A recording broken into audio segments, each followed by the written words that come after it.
how to fix issues with notifications on WhatsApp. Hi everyone, welcome back to the channel. In today's video, I'll guide you on how you can fix issues with notifications on WhatsApp, so make sure to watch the video till the end.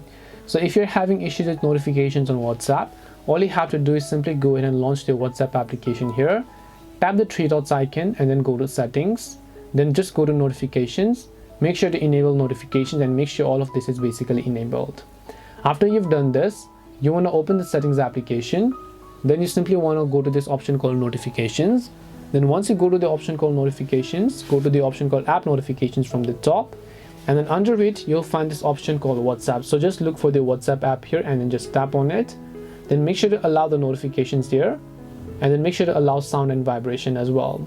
Then you can also go to notification categories and make sure all of the categories are enabled. And this way you can fix WhatsApp issues with notifications. If you have got any questions, then feel free to leave them down.